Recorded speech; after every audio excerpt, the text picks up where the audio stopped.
Zuzankyné svetielka. Zuzanka milovala štvrtky. Neboli len pred večerom víkendu, ale vo štvrtok večer sa celá obývačka tety Alenky leskla zvláštnymi mihotavými svetielkami, ktoré Zuzanku vždy volali bližšie. Teta Alenka, opýtala sa Zuzka a ukázala na ligotavé korálky na stole. Čo to tu máš? Povedz mi niečo o tajomstvách svätého Ruženca, ktoré ukazujú Ježiša ako svetlo sveta. Teta Alenka sa usmiala, Zuzanku si privinula k sebe a povedala: Toto sú tajomstvá svetla, Zuzanka. 5 dôležitých chvíľ, keď Ježiš ukázal svoju silu a lásku, sú ako lúče, ktoré žiaria, aby sme vedeli, aká je správna cesta k Bohu. Prvý lúč.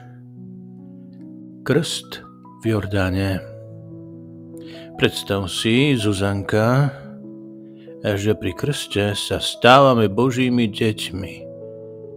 Boh sa na teba pozerá a hovorí: Ty si moja milovaná, v ktorej mám zaľúbenie.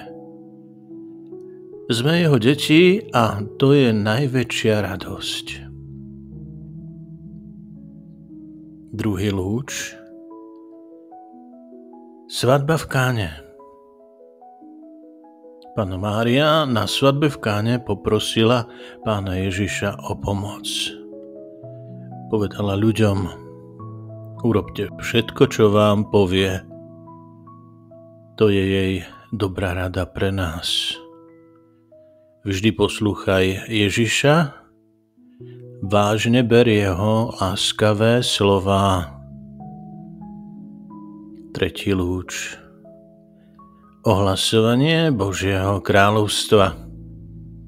Ježiš chodil a robil dobro. Odpúšťal a miloval každého. Božie kráľovstvo je totiž tam, kde odpúšťaš ty, kde pomáhaš a kde sa usmievaš aj na mrzutého kamaráta. Štvrtý lúč. Premenenie na hore Tábor. Keď sa modlíme a počúvame dobré slová, Ježiš rozžiari naše srdce rovnako, ako jeho tvár zažiarila na hore. Cítiš, ako sa tvoje srdce zohreje, keď robíš niečo pekné? Piaty lúč. Ustanovenie Eucharistie. V každej svätej omši nám Ježiš dáva seba v chlebe a víne.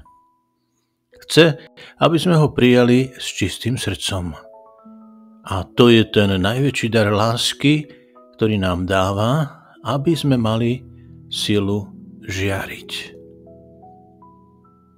Vidíš, Zuzanka, povedala teta Alenka a pritisla dievčatko k sebe.